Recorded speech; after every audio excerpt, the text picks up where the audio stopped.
ये मंच आपको सादर समर्पित।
श्यावर रामचंद्र की जय। परम श्रद्धेय गुरुजनों, आगंतुक समस्त धर्म प्रेमी, अध्यात्म प्रेमी, सत्संग प्रेमी बंधुओं, श्रद्धामयी, भक्तिमयी, ममतामयी माताओं, बहनों एवं नन्हे मुने बाल गोपालों, नित्य मानस मंडली अघारी नवा गांव जिला धमतरी की ओर से आप सभी को सादर प्रणाम है, सादर प्रणाम है। आइए प्रभु कृपा से जो समय प्राप्त हुआ है उसे आप पर हम सभी मिलकर अपने अंतःकरण को पवित्र कर ले।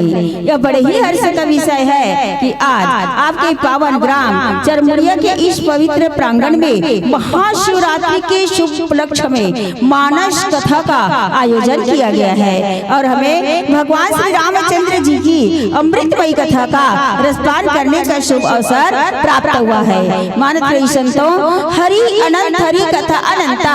भगवान की कथा तो अनंत है, जिसका पार से शारदा बड़े बड़े ऋषि मुनि ज्ञानी जिसका पार नहीं पा सके, तो मैं तो एक ज्ञानी अबला नारी भगवान की महिमा की क्या बखान कर सकती हूँ। अतः गलतियों के लिए आप लोगों से क्षमा चाहती हूँ। तो मानते सज्जनों, आइए हम अपने मन वचन कर्म को विघ्न विनाशक भगवान गणेश जी के चरणों में ले जाते हैं।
गजाननं भूते गणादिसेवितं कपीथजम्बुफल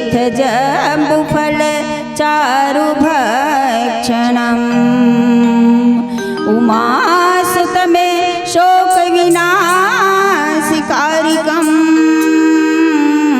नमामि विघ्नेश्वर पादपङ्कजम् लाल देह लालील से अरुधरि लाल लंगूर वज्र देह दानव दलन जय जय जय कपीशूर या देवी सर्वभूतेषु बुद्धिरूपेण संस्थिता नमस्तस्यै नमस्तस्यै नमस्तस्यै नमो नमः। श्री शिवाय नमस्तुभ्यं श्री शिवाय नमस्तुभ्यं श्री शिवाय नमस्तुभ्यं श्री शिवाय नमस्तुभ्यं। श्यावर रामचंद्र की जय। तो माननीय सज्जनों, आज अत्यंत ही आनंद की बात है, हर्ष का विषय है कि आप और हम सभी लोग जो है ना महाशिवरात्रि का पर्व मना रहे हैं, है ना दीदी?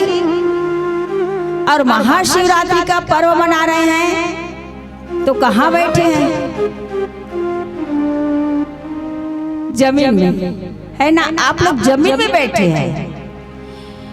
राम कथा सुनने के लिए, सत्संग का लाभ उठाने के लिए आप लोग जमीन पर बैठे हैं, इसलिए आप लोग जमींदार बन गए। हम लोगों को गुरुदेव चौकी पर बैठा दिए, इसलिए हम लोग क्या बन गए? चौकीदार।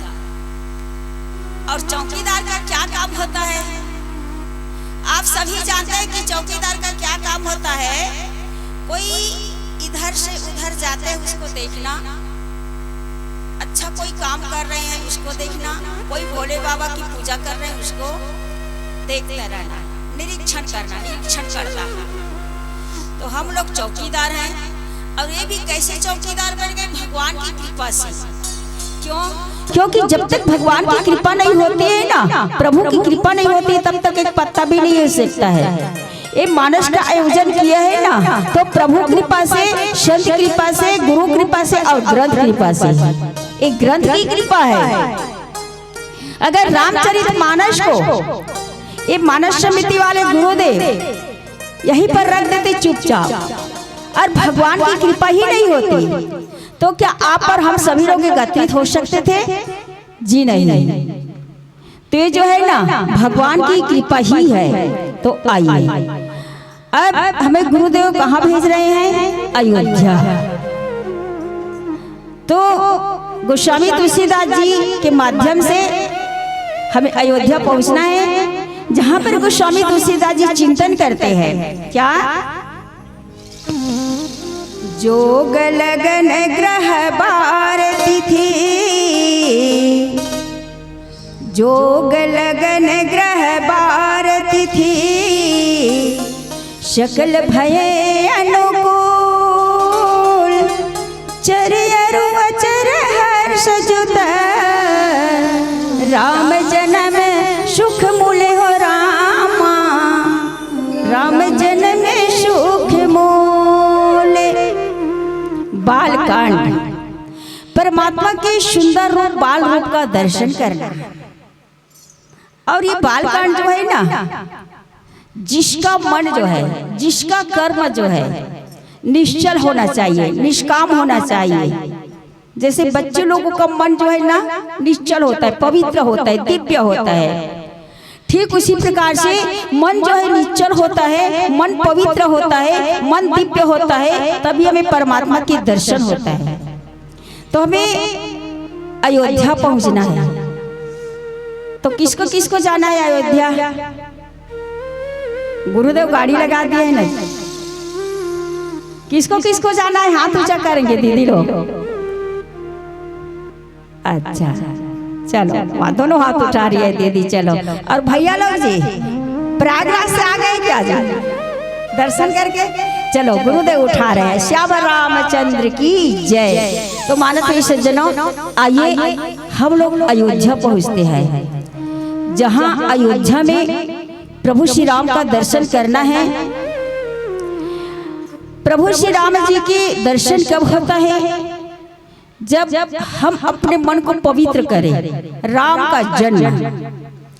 का जन्म यहाँ पर हमें जो प्रसंग प्राप्त हुआ है बाबा जी के लेखनी के द्वारा।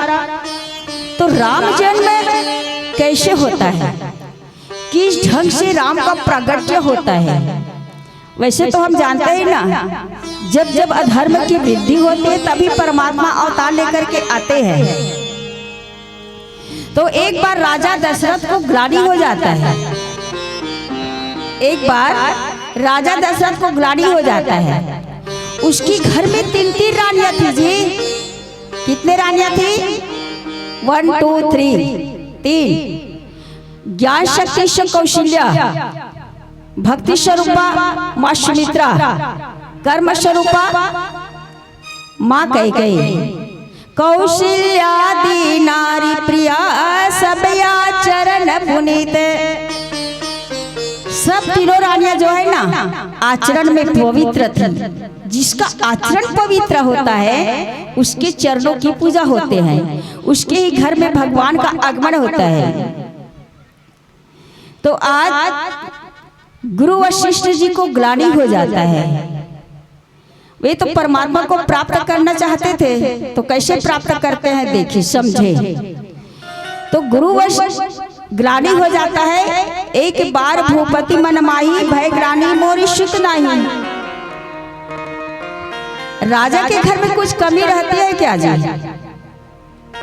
धनवान के घर में कार रहते हैं, सब किस रहते हैं, लेकिन अगर किसी के घर में पुत्र नहीं है तो सुना सुना लगता है ना।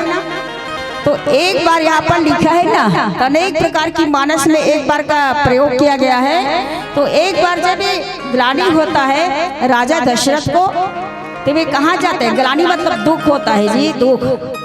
मेरे घर में एक पुत्र नहीं है, आगे वंश को चलाने वाला कौन होगा? तो कहाँ जाते हैं जी? गुरु वशिष्ठ जी के चरणों में जाते हैं। माननीय सज्जनों जीवन में जब दुख आ जाए ना, तो या तो अपने गुरु जी के पास जाना चाहिए या तो फिर भगवान के मंदिर में जाना चाहिए। संसार को नहीं बताना चाहिए।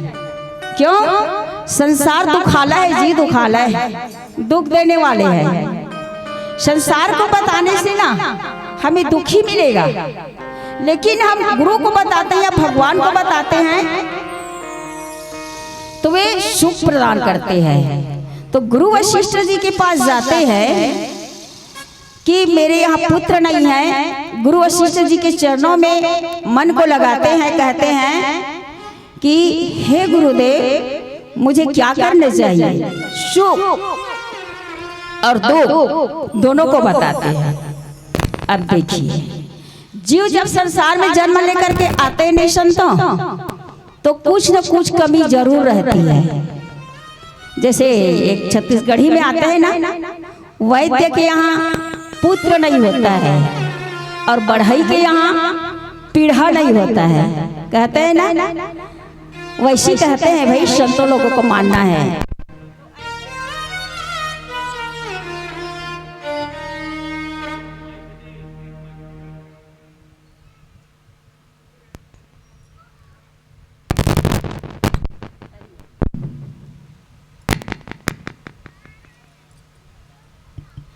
जय श्री राम।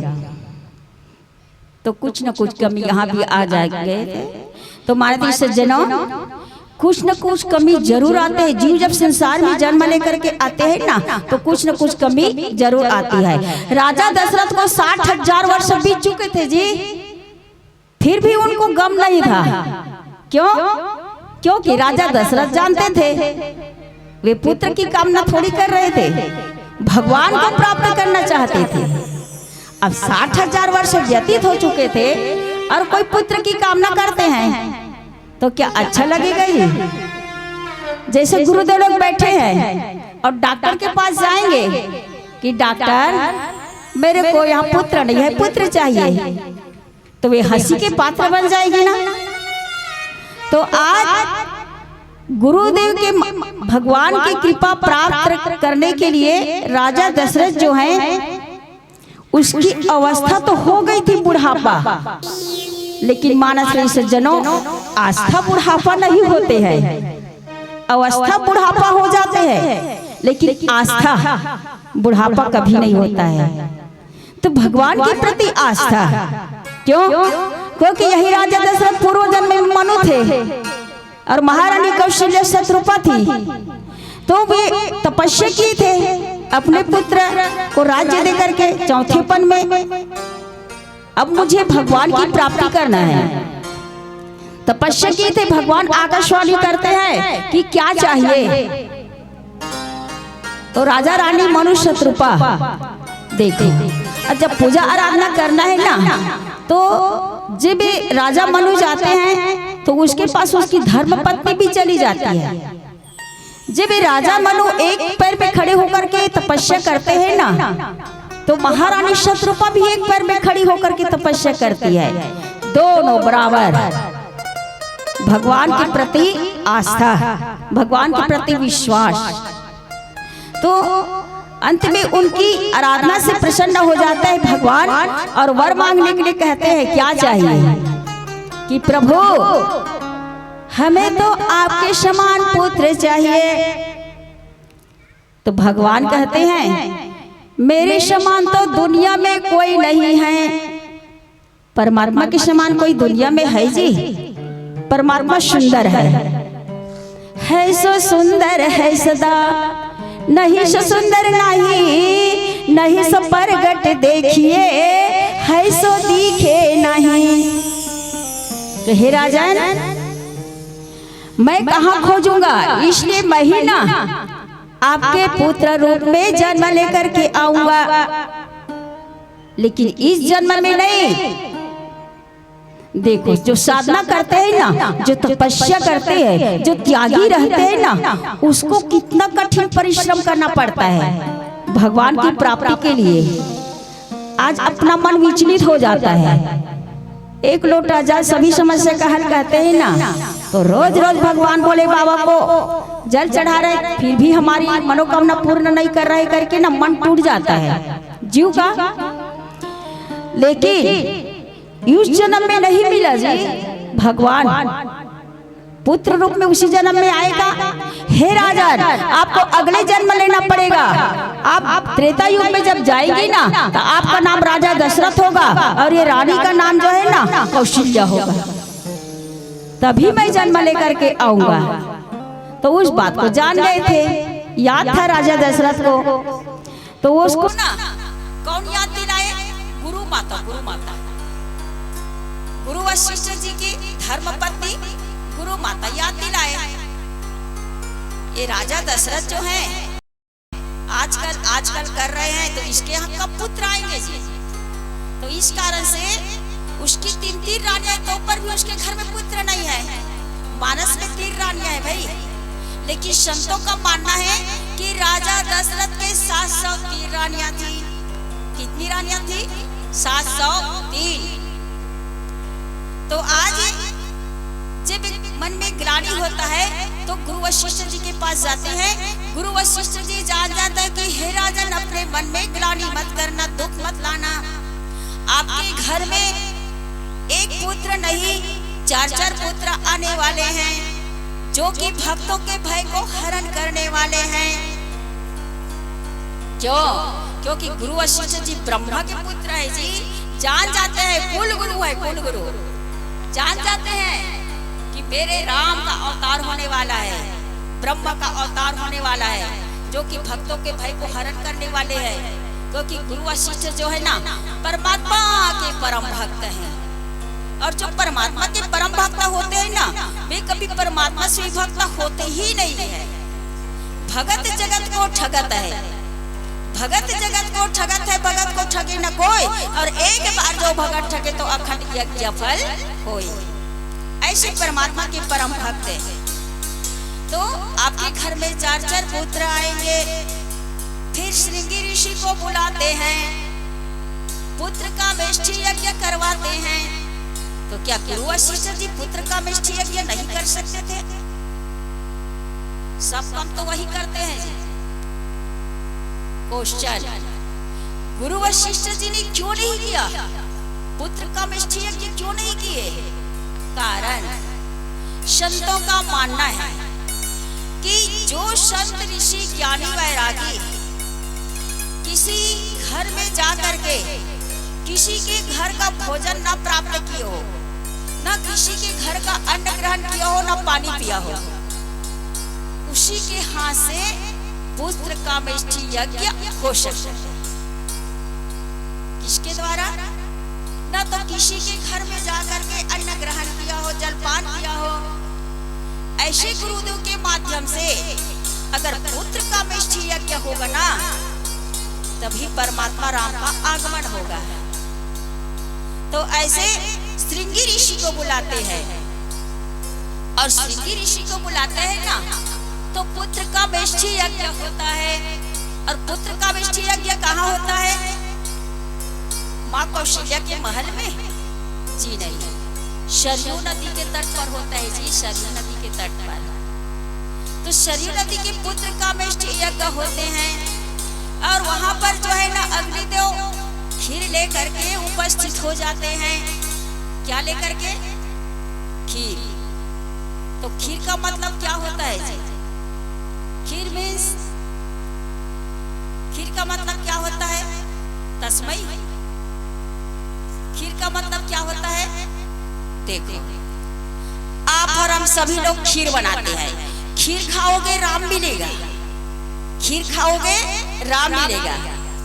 आप और हम सभी खाते हैं नहीं, खीर खाते हैं ना, तो राम को कैसे प्राप्त नहीं कर सकते?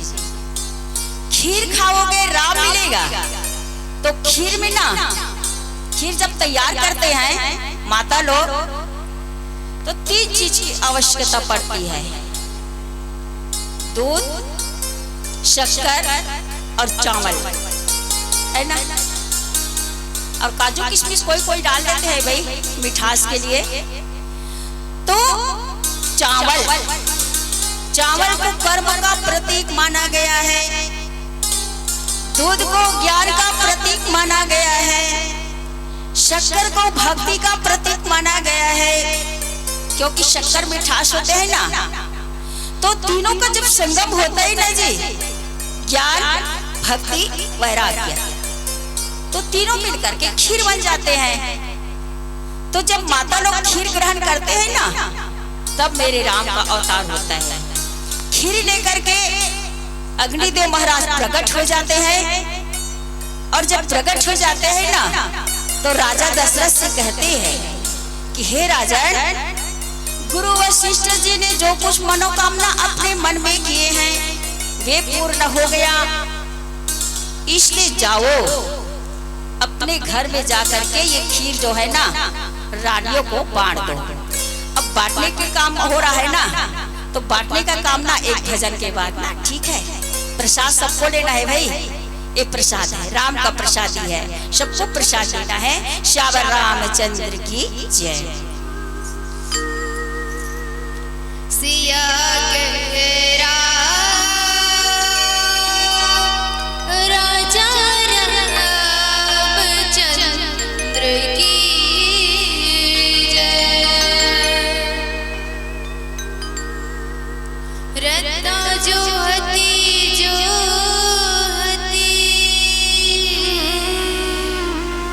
आँखी पत्थरा की वो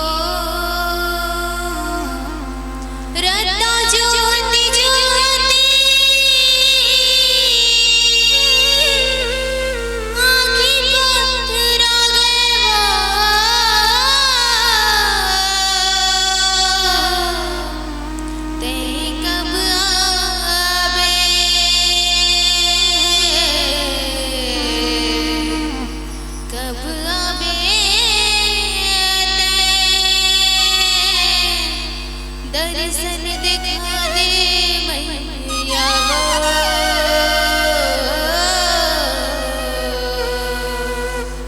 दर्शन दिखा दे मैया सोला सिंगार करके लाली चुनरिया ओढ़े सोला सिंगार करके लाली चुनरिया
तो माननीय सज्जनों, राजा दशरथ जो है ना खीर का प्रसाद लेकर के आते हैं महल में। वैसे प्रसाद सबको लेना चाहिए। प्रभु का प्रसाद में प्रभु का साक्षात दर्शन होता है, तो प्रसाद लेना चाहिए। आज राजा दशरथ जो है प्रसाद लेकर के आते हैं, खीर का प्रसाद लेकर के। और राजा दशरथ जो है अपने तीनों पत्नियों को बुलाते हैं। धर्म पत्नी को पत्नी नहीं कहा जाता भाई, धर्म पत्नी है वो लोग। क्यों?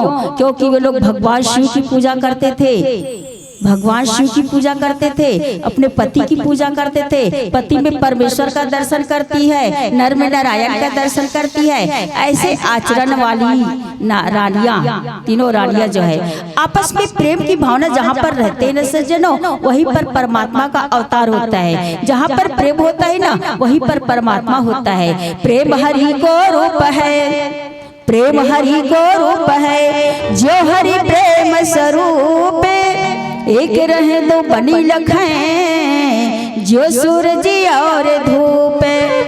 जिस प्रकार से सूर्य और धूप में किसी प्रकार का अंतर नहीं होता है, ठीक उसी प्रकार से प्रेम और परमात्मा में किसी प्रकार का अंतर नहीं है। आज प्रेम को प्राप्त करने जा रहे हैं। प्रेम, प्रभु का प्रेम, अटूट प्रेम, अटूट विश्वास। राजा दशरथ जो है आज रानियों को बुलाते हैं और उस प्रसाद का आधा भाग करते हैं, 2 भाग। कितने भाग? 2 भाग। एक भाग जो है माता कौशल्या को दे देते हैं, माता कौशल्या उन्हें ग्रहण करती है, ठीक है। फिर 2 भाग करते हैं। एक भाग जो है माता कैकेयी को दे देते हैं। अब बच गई कौन जी? सुमित्रा है ना, भक्ति स्वरूपा माँ सुमित्रा। तो क्या करते हैं, उस बचे हुए प्रसाद का 2 भाग बनाते हैं, ठीक है। संतों का मानना है कि एक भाग माता कैकेयी और एक भाग माता कौशल्या, दोनों मिलाकर के माँ सुमित्रा के हाथ में प्रसाद दे देते हैं। माँ सुमित्रा जो है गदगद हो जाती है, ये नहीं कहती कि मुझे पीछे प्रसाद क्यों मिला। ऐसे नहीं है सज्जनों, जो भगवान के भक्त होते हैं ना, वे कभी भेदभाव नहीं करते हैं। इसीलिए उसके घर में भगवान आते हैं जी, इसीलिए उसके घर में भक्ति का पदार्पण होता है। राजा जनक के भी तैसी हुआ ना, जनक विदेहराज जिन्होंने शरीर को भी अपना नहीं माना, बड़े बड़े ज्ञानी त्यागी उसके घर में ज्ञान लेने पहुंचते थे। उसके घर में भक्ति का पदार्पण हुआ, प्रादुर्भाव हुआ। और आज राजा दशरथ और महारानी कौशल्या, महारानी सुमित्रा, महारानी कैकेयी, तीनों को भगवान मिल रहे हैं। तो आज महारानी सुमित्रा कहती है, आज मेरा जीवन जो है धन्य बन गया। दीदी, आज मेरा जीवन धन्य बन गया। अगर भगवान की कृपा से मेरे गर्भ से 2 पुत्र आएंगे ना, तो हे माँ, हे दीदी कौशल्या, एक पुत्र को आपके पुत्र के चरणों में समर्पित कर दूंगी। और हे कैकेयी दीदी, एक पुत्र आएंगे ना, वे उसको मैं आपके बेटे के चरणों में समर्पित कर दूंगी। ऐसा भाव प्रमाण पत्र मिल गया महारानी सुमित्रा को। तो ऐसे गदगद मन से आप सभी जानते हैं कि लक्ष्मण और शत्रुघ्न उसके में आते हैं ना, तो एक भाई को लक्ष्मण को राम के चरणों में डाल देते हैं और शत्रुघ्न को भरत के चरणों में डाल देते हैं। सुमित्रा अच्छी मंत्रणा देने वाली माँ सुमित्रा। तो ऐसे आज तीनों प्रसाद लेकर के जब से प्रभु श्री रामचंद्र जी जय विधि गर्भ सहित सब नारी, यानी गर्भ में प्रभु का आगमन। कई लोग कहते हैं जी, संशय करते हैं, भगवान गर्भ में नहीं आते हैं, भगवान गर्भ में नहीं आते हैं। जब भगवान का अच्छा पता ले सकते हैं, हम ही लोग कहते हैं ना, रामायण पढ़ते पढ़ते सबके हृदय में भगवान है। जब हृदय में भगवान है तो क्या वे गर्भ में नहीं आ सकते हैं? प्रेम की वशीभूत होकर के परमात्मा को कहीं भी बुलाओ आना पड़ता है। जब द्रौपदी के चिरहरण में आ सकते हैं वस्त्र बन करके, जब ध्रुव जी के पुकार से आ सकते हैं, छोटे बच्चे के जब पुकार से आ सकते हैं, तो क्या वे गर्भ में नहीं आ सकते हैं? आ सकते हैं। क्यों? क्योंकि परमात्मा के जन्म जो है, कर्म जो है दिव्य माने गए हैं। इसलिए गीता में भगवान अर्जुन से कहते हैं कि जन्म कर्मच में दिव्य में मम यो वेति तत्वतः त्यक्त्वा देहं पुनर्जन्मा नैति मामेति सो अर्जुन। हे अर्जुन, मेरे जन्म और कर्म जो है दिव्य है। तो इसी दिव्य अवतार की कथा जब से प्रभु गर्भ में आते हैं ना, अत्यंत ही सुख का अनुभव होता है। सकल लोक सुख संपत्ति छाए, पूरे लोक त्रिलोक तीनों लोग सुख संपत्ति से छा जाते हैं। क्यों? क्योंकि जहां पर परमात्मा का आगमन होता है ना, तो किसी को दुख नहीं होता है। परमात्मा के चरणों में अपने मन को लगाए रहते हैं ना। राम आएंगे तो झूलना झूलाऊंगी, कहते हैं ना। जब अवध में राम का आगमन होते हैं तो इतने उल्लास भर जाते हैं परमात्मा के दर्शन के लिए, तो तीनों लोक में सुख संपत्ति छा जाते हैं। और आज मंदिर में सब राज ही रानी, शोभाशील तेज की खानी। आज शोभा शील और तेज की खान, तीनों माताएं जो है ना, शोभा शील और तेज की खान है। खान किसको कहते हैं जी? ओ पिक्चर में देखते हैं उसको नहीं, जो खानी रूप, जिसके जीवन में वैराग्य है, जिसके जीवन में भगवान के प्रति अटूट भक्ति है, उसको शील रूप और तेज की खानी कहा जाता है। तो आज सुख जो तो कछुक काल जई गयो और जही प्रभु प्रकट सो अवसर भयो। आज सब सुख पूर्वक बिता रहे हैं। क्यों? क्योंकि अगर इस युग में भी हम देखते हैं ना, हमारे घर में भी जब पुत्र का आगमन होता है या पुत्री का आगमन होता है, तो कितने सुख की अनुभूति करते हैं जीव मनुष्य लोग। तो वे तो मेरे परमात्मा राम है, जगत के ईश्वर हैं, जगत के पति है, जगदीश्वर है। तो सारे लोग में ना सुख संपत्ति छा जाते हैं और वो अवसर आ जाते हैं जिसमें प्रभु को प्रकट होना है। देखो यहाँ पर प्रकट लिख दिया जी, प्रकट। प्रभु प्रकट भी होते हैं जी, प्रभु जन्म भी लेते हैं, प्रभु को प्रकट होना भी पड़ता है। भक्त प्रहलाद जब अत्याचारी कर रहे थे उनके पिताजी कि आपको राम का नाम नहीं लेना है, लेकिन जब बार बार विश्वास के साथ नाम लेते हैं भक्त प्रहलाद, तो भक्त के हित के लिए भगवान को भक्त के वशीभूत हो जाते हैं और एक खंभे से भगवान को प्रकट होना पड़ता है। बोलो नरसिंह भगवान की जय। तो ऐसे आज भगवान प्रकट भी होते हैं, भगवान जन्म भी लेते हैं, उसमें कोई संशय की बात नहीं है। तो माननीय सज्जनों, इस प्रकार से अब समय आ गया, शुभ समय, शुभ घड़ी आ गया। तो गोस्वामी तुलसीदास जी चिंतन कर रहे हैं, जोग लगन ग्रह पार तिथि सकल अनुकूल चर अरु अचर हर्ष जुत राम जन्म सुख मूल।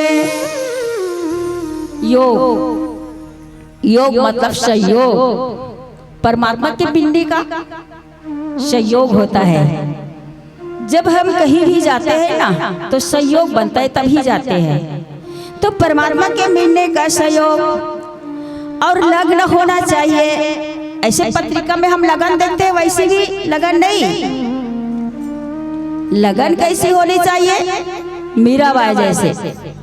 ऐसी लागी लगन मीरा हो गई मगन, ऐसी लगन होना चाहिए जी, तभी हमें परमात्मा मिलते हैं। तो जोग लगन ग्रह ये ऐसे राहु केतु वाले ग्रह नहीं जी, ग्रह बोलते हैं ना, राहु केतु वाले ग्रह नहीं, परमात्मा के प्रति अनुग्रह होना चाहिए। क्या होना चाहिए?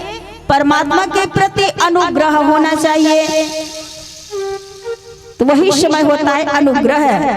और तिथि यानी तिथि, जैसे हम जन्म तिथि बनाते हैं ना, वैसे तिथि अनुकूल होना चाहिए। सभी अनुकूल हो गए जब परमात्मा आ रहे हैं, और जड़ और चेतन सब हर्ष से भर जाते हैं। जड़ और चेतन, चेतन किसे कहते हैं? जो जीव इधर उधर होते रहते हैं उसको चेतना अवस्था कहते हैं, चेतन। और जड़ जो एकदम जड़ हो गया है जी, ऐसे बोलते हैं नहीं, तो जड़ उसको बोलते हैं जो कुछ भी काम नहीं करते, बिल्कुल स्टॉप हो जाते हैं। पहले बच्चे लोग खेलते थे ना, स्टॉप, किसी से बोलना नहीं है। ठीक उसी प्रकार से जड़ का मतलब वही होता है। तो जड़ और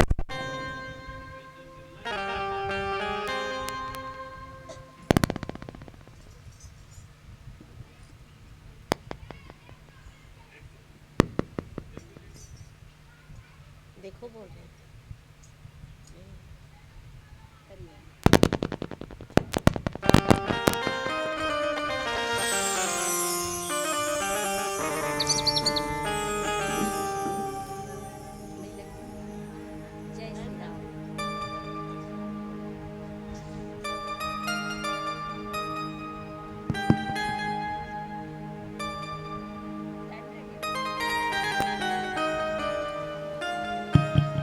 जय श्री राम। श्याम रामचंद्र की जय। सभी भक्त लोग ना भगवान के दर्शन के लिए ललायित हैं जी, इसीलिए भी वो मॉनिटर भी ललायित हो रहे हैं, इधर से उधर हो रहे हैं कि मैं आगे देखूंगा प्रभु को, मैं आगे दर्शन करूंगा, आगे बढ़ो, आगे बढ़ो। अच्छा, अब एक प्रश्न पूछ रही हूँ ना, कल भी पूछी थी, वो लोग जवाब नहीं दिए, कल रामायण में गई थी। तो आगे बढ़ो करके कौन बोलते हैं? ठीक है, जवाब देना भाई, लिख लेना। गुरुदेव ना इनाम रखे हैं, आगे बढ़ो करके कौन बोलते हैं? ठीक है, तो आज परमात्मा का जो जन्म जो है ना, आज चर प्राणी अचर प्राणी हर्ष से भर जाते हैं। क्यों? क्योंकि सभी लोग, लंका का राजा रावण था, अत्याचारी राक्षसी था, ऋषि मुनियों को दुख देता था, सबको कष्ट वही देता था। लंकापति रावण के अत्याचार से ना सभी दुखी थे, लेकिन जान गए कि आज अब भगवान आने वाले हैं, इसलिए जड़ प्राणी भी और चेतन प्राणी भी हर्ष उल्लास से भर जाते हैं। मेरे प्रभु का आगमन होगा, तब हमारे दुख दूर करेंगे प्रभु जल्दी ही। ऐसे आज श्री राम का जन्म सुख का मूल है। प्रभु राम का जन्म देखो, यहाँ पर फिर जन्म आ गया भाई। अगले चौपाई में हम देख रहे हैं कि जिसमें प्रभु को प्रकट होना था, लिखा है ना गोस्वामी तुलसीदास जी। फिर नीचे में शब्द लिख गया कि राम का जन्म सुख का मूल है। तो कभी जन्म भी होना पड़ता है, कभी प्रकट भी होना पड़ता है। क्यों? क्योंकि राम का जन्म सुख का मूल है। जब राम आएंगे ना, राम कहने से आराम मिलता है जी, राम कहने से आराम मिलता है।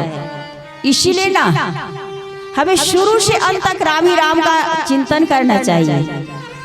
और मर जाएंगे तो दूसरे लोग लेंगे जी, हम लोग मर जाएंगे, क्योंकि आए से जाएंगे राजा रंग फकीर कहते हैं ना। तो जब जाएंगे तो दूसरे लोग क्या बोलेंगे?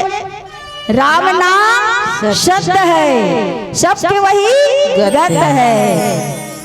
तो जब हम लोग मर जाएंगे तो हम लोग तो उठकर नहीं बोलेंगे। इसलिए ना मेरी बात बता रही हूँ भाई, आपको नहीं जाना है रामायण में करके बोलते हैं घर के लोग ये देखो, भक्ति के मार्ग में जब जाते हैं ना तो अनेक प्रकार की बाधाएं उत्पन्न हो जाती है, लेकिन मन जो है परमात्मा की ओर लगा रहता है कि नहीं, मैं आज राम का नाम नहीं लूंगी तो मरने के बाद थोड़ी ले सकते हो जी, आप लोग लेंगे, मेरे मृत्यु के बाद आप लोग लेंगे, मैं जीते जी राम का नाम लूंगी। क्यों? एक घड़ी ही सही, एक घड़ी आधो घड़ी पुन आधो की आद, तुलसी चर्चा राम के कटे कोट अपराध। चाहे कोई भी समय मिले मैं यहाँ पर राम का नाम लेने के लिए जाती हूँ। ये धन संपत्ति के लिए नहीं, धन संपत्ति तो इस संसार से उड़ जाएंगे जी। इसीलिए कबीरदास जी कहते हैं जी, कबीरा सब जग निर्धन धनवंता नहीं कोई, और धनवंता सोई जानिए जाके राम नाम में धन होए।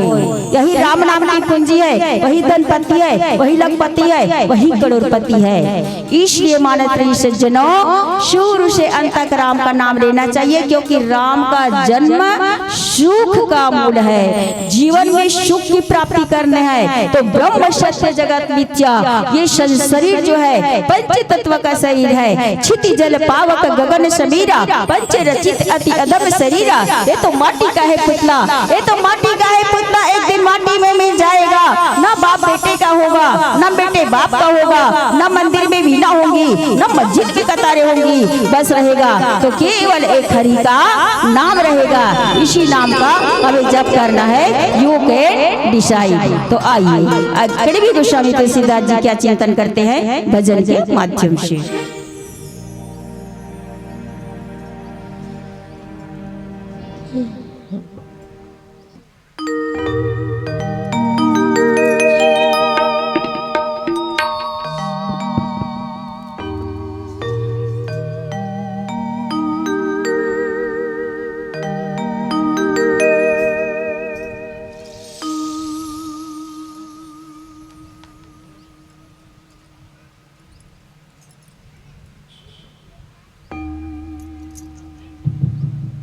श्री राम श्री राम सिया राम।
झूला में दीवानी मैं मनाऊंगी।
सज्जनों, इस प्रकार से भगवान के जन्म सुख का मूल कहा गया है। जीवन में सुख की प्राप्ति करना है ना, तो राम का भजन करो। भजन और भोजन दोनों जरूरी है जी। जीवन में जन्म लेकर के आया है ना, तो भोजन जो है मन को दिव्य बनाने के लिए है। भोजन जो है शारीरिक पूर्ति के लिए है। किसी ने सत्य ही कहा है कि कोयला हो नहीं उजला 100 मन साबुन लगाए। अगर कोयले में हम 100 मन साबुन लगा देते हैं तो वह उज्जवल नहीं होता है, लेकिन यदि उसी कोयले को अग्नि में रख देते हैं तो वह उज्जवल हो जाता है। ठीक उसी प्रकार से हम अपने मन वचन कर्म को ज्ञान भक्ति वैराग्य में लगा देंगे ना, तो आज भी हमारे घर में परमात्मा आ सकते हैं। ऐसी आशा रखनी चाहिए, विश्वास रखनी चाहिए। क्यों? क्योंकि विश्वास पर तो धरती टिका है जी। अगर हम विश्वास कर रहे हैं ना, आपके पावनगढ़ जड़मुड़िया में भगवान है, पत्थर में भी भगवान है, आज मनुष्य में भी भगवान है, तभी भगवान ही मिलेगा। जैसी चाह वैसी राह है ना। तो आज हम जैसे देखते हैं ना, वैसे भगवान हमें भी दिखाते हैं। तो आज राम के प्रेम को प्राप्त करना है, तभी मनुष्य जीवन की सार्थकता है। तो जागो रे जी जागना, अब कब जागन की बार, फिर जागे नानका। तो जब रोए संसार, जब रोए संसार। तो आइए मानते सज्जनों, एक भजन के बाद हम लोग आप लोगों से विदा चाहते हैं। श्याम रामचंद्र की जय।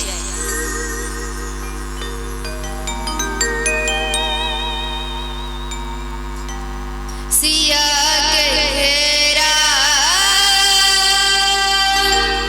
राजा रामचंद्र की जय। मुख मुरली बजाए,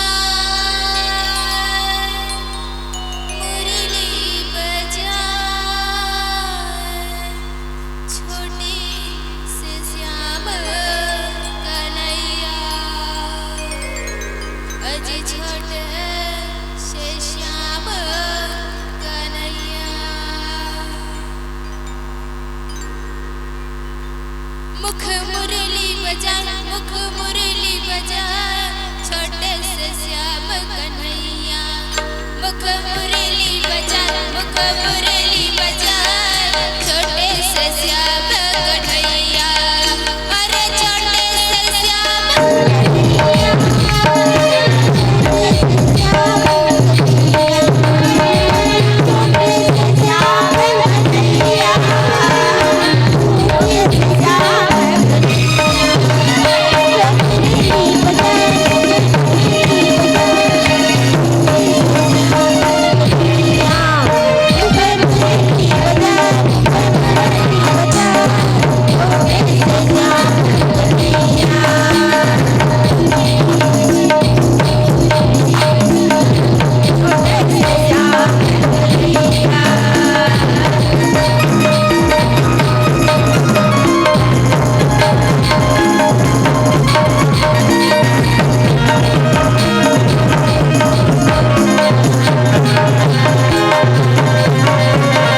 बहुत बहुत धन्यवाद।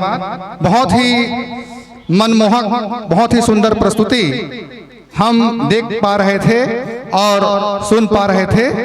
मंचस्थ मंडली का नाम है